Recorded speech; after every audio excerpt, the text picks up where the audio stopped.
कुरान में साफ लिखा है कि जो नॉन मुस्लिम्स हैं वो इस दुनिया की सबसे घटिया मखलूक है। अब जो सबसे घटिया मखलूक है वो इस दुनिया की सबसे बड़ी गाली है। क्यों? कोचिंग देने वाला आदमी ये सोच रहा है या ये कह रहा है कि काफिर का लफ्ज एक गाली है और वो फिर पढ़ाएगा, फिर वो कोचिंग देगा उन लोगों को। क्या हो सकता है कि उनमें से दो एक किस्मत के धनी हो और वो उनका सिलेक्शन हो जाए और वो ऑफिसर्स बन जाएं।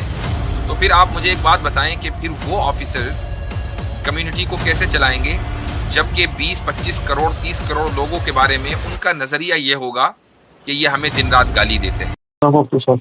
जी, क्या हाल चाल है? जी बढ़िया मुफ्ती साहब। पिछली बार मैं कनेक्ट होने का प्रयास कर रहा था लेकिन टच बहुत था, तो पहले तो मैं स्कूल के लिए आपको बधाई देना चाहूँगा बहुत बहुत। और शुक्रिया। वो सक्सेस हो, ये भी मेरी विश है। तो मुफ्ती साहब मेरे दो सवाल है, एक थोड़ा छोटा है और एक थोड़ा सा बड़ा हो सकता है। तो पहले मैं छोटा सवाल कर लेता हूँ क्योंकि जी, एक टीचर है उनसे मेरी बात हो रही थी अभी, वो काफ़ी आईएएस वगैरह की उसमें पढ़ाते हैं। तो थोड़ा सा आवाज में जो है ना ममलने से कुछ इतनी क्लियरिटी नहीं है, हो सकता है कि माइक ज्यादा करीब हो। जी, क्या कह रहे हैं? ओके, एक अभी टीचर क्लियर आ हैं, रही है मुफ्ती साहब? कोशिश करेंगे समझने की। जी, एक टीचर हैं। जी, आईएएस की कोचिंग पढ़ाते हैं वो, तो उनसे मेरी बात हो रही थी ओके। दिल्ली में। हम्म। तो जाहिर सी बात है, आईएएस की कोचिंग पढ़ाते हैं तो सभी रिलीजन्स को भी पढ़ाना पड़ता है और स्टडी करना पड़ता है। तो इसी इस्लाम के टॉपिक पे मेरी बात हुई उनसे, तो उन्होंने कहा कि जो मुस्लिम है वो सभी को काफिर डिनोट करते हैं। तो मैंने कहा काफिर कोई गाली तो है नहीं, लेकिन उन्होंने कहा एक्चुअली काफिर गाली ही है, इसलिए अ, लोग जो है वो इस्लाम से इतनी नफरत करते हैं और मुस्लिमों से इतनी नफरत करते हैं। मैंने कहा कैसे गाली है? हम्म। तो उन्होंने कहा कुरान में साफ लिखा है कि जो नॉन मुस्लिम्स हैं वो इस दुनिया की सबसे घटिया मखलूक है। अब जो सबसे घटिया मखलूक है वो इस दुनिया की सबसे बड़ी गाली है, क्योंकि जानवर भी आते हैं, सब कोई है, मतलब उस उनमें तो जानवर एक से एक घटिया काम करते हैं, एक से एक घटिया जानवर हैं, उनके लिए तो कोई गाली मतलब डिनोट ही नहीं हो सकती। तो जो वाली कोई अरबी की आयत बता रहे थे वो कह रहे वो है, तो वो तो सबसे बड़ी गाली है। तो मतलब काफिर भी गाली हो गया, तो मतलब कह रहे थे A equal to B, B equal to C है, तो जाहिर सी बात है ए बी सी के इक्वल होगा। तो इस हम्म। बारे में इसका आंसर। आपकी इस सवाल में एक तो कमेंट में ये कर दूं कि सिविल सर्विसेज की जो लोग ट्रेनिंग देते हैं उनके बारे में आपने ये कहा कि जाहिर है कि वो ये काम करते होंगे। ये जाहिर है वाली बात गलत है। एक से एक अहमक पड़ा है इस मैदान में। ठीक है। और ये भी एक ठीक है, वो कुछ चीजों के अंदर बेहतर हो सकते होंगे, लेकिन खुसूसन इंडियन कॉन्टेक्स्ट और पाकिस्तानी कॉन्टेक्स्ट, ये पूरे एक, चूंकि सिविल सर्विसेज का जो पूरा एक निजाम है ये गोरा बना के गया था, तो उसी पर हम चल रहे हैं। तो जाहिर है कि इन मुल्कों में मुस्लिम माइनॉरिटी या कहीं गैर मुस्लिम माइनॉरिटी, जैसे बांग्लादेश है, पाकिस्तान है तो गैर मुस्लिम माइनॉरिटीज है, इंडिया है तो मुस्लिम माइनॉरिटीज है। तो रिलीजन जो है वो पार्ट एंड पार्सल है पूरी कम्युनिटी का। रिलीजन के बगैर आप कम्युनिटी के बारे में तस्वुर नहीं कर सकते, वो इतना ज्यादा डीपली कनेक्टेड है कम्युनिटी किस मुख्तलिफ रिलीजन से, कोई एक जरूरी नहीं है, अलग अलग रिलीजन से। तो कोई भी आदमी जब सिविल सर्विसेज में आएगा तो ऑब्वियसली बात है कि उसको उस कम्युनिटी का मिजाज समझना बहुत जरूरी है, और वो रिलीजन को समझे बगैर समझ में नहीं आ सकता। तो अगर कोचिंग देने वाला आदमी ये सोच रहा है या ये कह रहा है कि काफिर का लफ्ज एक गाली है और वो फिर पढ़ाएगा, फिर वो कोचिंग देगा उन लोगों को, क्या हो सकता है कि उनमें से दो एक किस्मत के धनी हो और वो उनका सिलेक्शन हो जाए और वो ऑफिसर्स बन जाएं। तो फिर आप मुझे एक बात बताएं कि फिर वो ऑफिसर्स कम्युनिटी को कैसे चलाएंगे, जबकि 20-25 करोड़ 30 करोड़ लोगों के बारे में उनका नजरिया ये होगा कि ये हमें दिन रात गाली देते हैं। तो क्या ऐसा आदमी जो कोचिंग कर रहा है, दे रहा है, उसको आप इंटेलिजेंट कह सकते हैं? नहीं मुफ्ती साहब, ये तो हर फील्ड में मैंने देखा है कि आदमी चाहे जितना इंटेलिजेंट हो, उसके मन में एक अंदर से किसी समाज के प्रति ये चीजें अंदर से रहती हैं, चाहे वो हम्म। पीएम बन जाए, सीएम बन जाए। तो ये फिर किस लाइन में है? सिविल हाँ, मतलब सर्वेंट। मैं वो बात बिल्कुल आपकी सही है, आई एग्री विद यू 100%। मैं ये नहीं कहूंगा कि जाहिर है कि वो बहुत इंटेलिजेंट होते हैं, नहीं, वो इंटेलिजेंट नहीं होते हैं। तो ये यानी इतना जाहिर नहीं है, कुछ लोग होते हैं कुछ नहीं होते हैं, that's what I am trying to say, पहली बात। दूसरी बात ये है कि इस आदमी के नॉन इंटेलिजेंट होने की दूसरी दलील आ रही है। दूसरी दलील ये है कि जब आप कोचिंग कर रहे हैं, किसी को कुछ पढ़ा रहे हैं, तो ऑब्वियसली बात है कि आप एक खास, आपका एक वर्ल्ड व्यू है और उस वर्ल्ड व्यू की बुनियाद पर आप बात कर रहे हैं।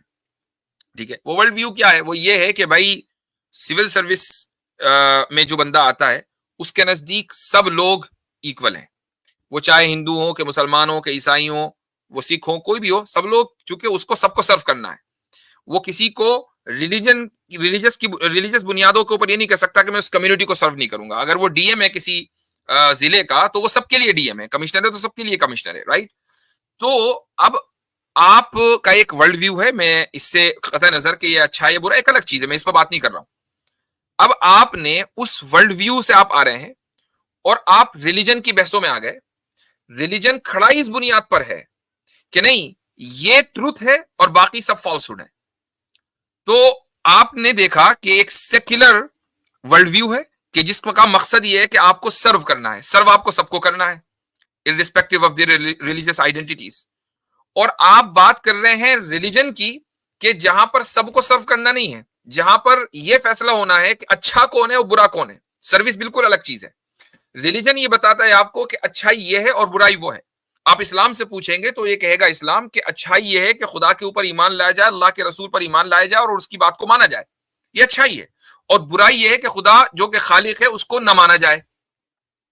तो एक वर्ल्ड व्यू से खड़े होकर आपने दूसरे वर्ल्ड व्यू का अगर फैसला करने लगे तो आपसे बड़ा डम तो कोई है ही नहीं। ये इंटेलिजेंस कैसी?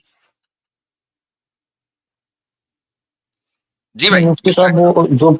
वो बात हो रही थी वो ये थी कि काफिर वो मानते हैं कि गाली है, लेकिन आप लोग जितना मैंने स्ट्रीम देखी है सभी की, जाहिर सी बात है आप लोग काफिर को गाली नहीं मानते। तो हाँ, वो चूंकि ये प्रूव करने का, हाँ वही। हम अगर काफिर को गाली मानते तो जिस तरीके से सड़क पर चलने वाले लोग एक दूसरे को माँ बहन की गाली देते हैं तो काफिर भी इसी तरह बोला जाता।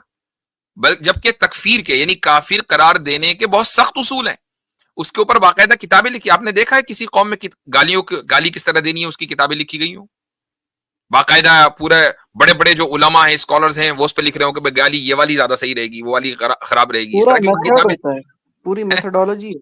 तो आपने कहीं गालियों की किताबें देखी हैं? और लिखी होगी नहीं तो नहीं किसी गालीबाज ने लिखी होगी ना। आप इसको नहीं गाली नहीं कैसे कह सकते जबकि उसका पूरा एक मेथोडोलॉजी है कि नहीं ये होगा तो कभी काफिर कहा जाएगा, फला चीज करेगा तो काफिर कहा जाएगा। तब भी 99% अगर उसके अंदर ये पॉसिबिलिटी होगी कि वो काफिर नहीं है तो उसको मुसलमान माना जाएगा।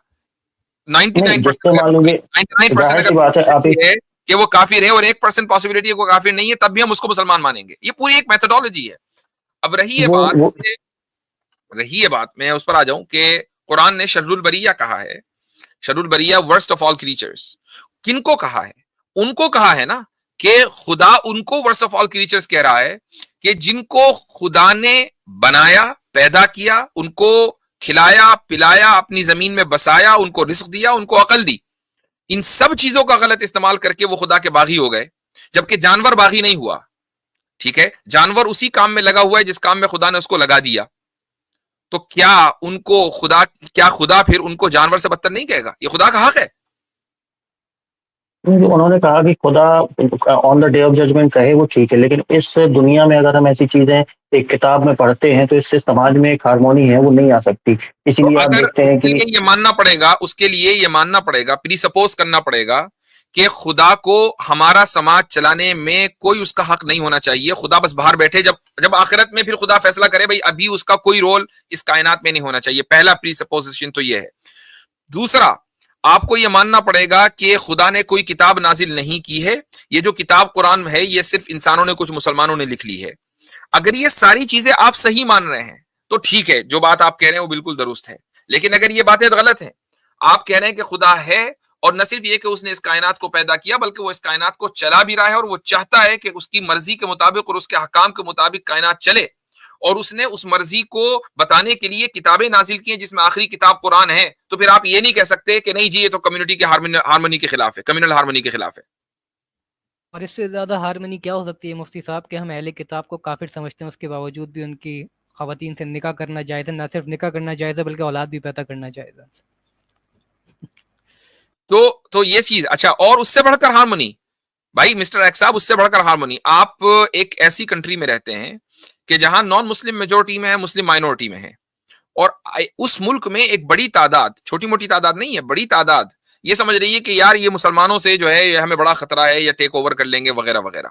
ठीक है, चले यहाँ, ये तो एक मुल्क का हाल हो गया।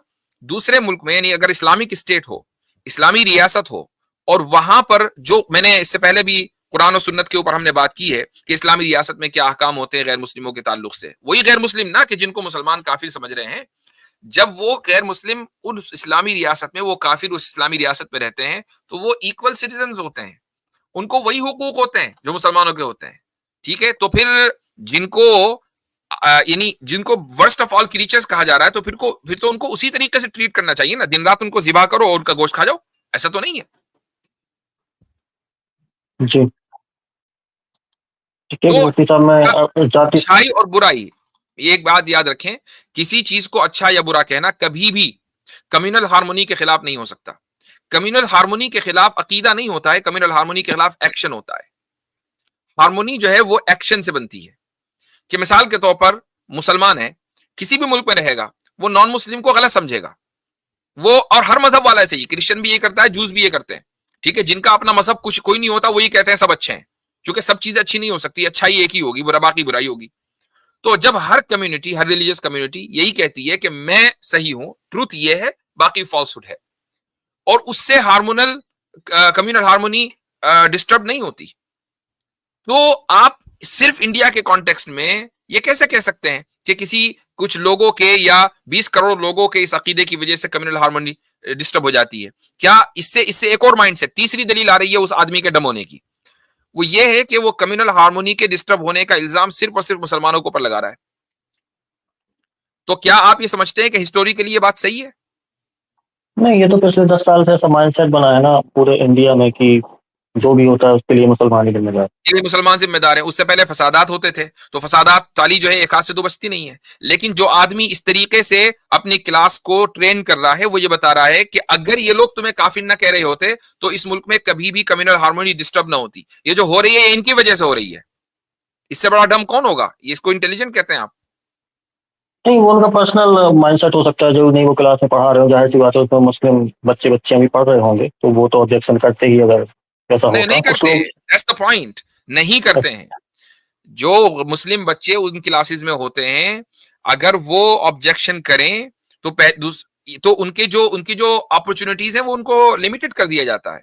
और दूसरी बात ये कि वो खुद, जाहिर है कि जब वो एक माहौल में रह रहे हैं और इस्लामी तालीमात उनके पास इतनी ज्यादा एक्सेस उनका नहीं है, तो वो खुद इस माइंडसेट में हो जाते हैं कि यार शायद हमने ही कोई गड़बड़ की होगी। तो आप जब उनको रोजाना हर क्लास में बताएंगे, आप बच्चे जाते हैं छोटे छोटे 7 साल के बच्चे हैं, आप उनको इस बुनियाद पर निकाल देते हैं कि तुम नॉन वेज खाना लेकर आ गए थे, ठीक है, और उस स्कूल का प्रिंसिपल ये कहता है कि मैं ऐसी कौम के बच्चों को नहीं पढ़ा सकता कि जो हमारे मंदिर तोड़े। तो इस माहौल में अगर बच्चे पढ़ेंगे तो किस तरीके से ऑब्जेक्शन करेंगे? जी। और एक और टीचर है, वो उनका तो मैं नाम ले सकता हूँ, खान सर है।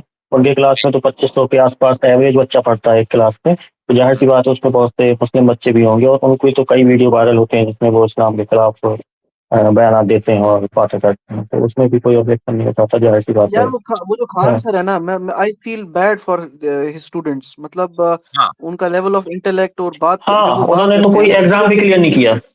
मैं ये कह रहा हूं आप कि ये इंडिया की माथे पर एक कलंक है कि एक ऐसा आदमी के जिसको कुछ नहीं आता वो इंडिया का टॉप टीचर है।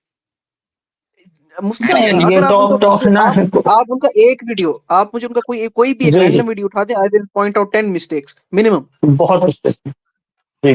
वो जो बैतुल मक़दिस है उसको काबा बताते हैं और मस्जिद नबी को मदीना बता देते हैं, तो बहुत सी गलतियां हैं उनकी।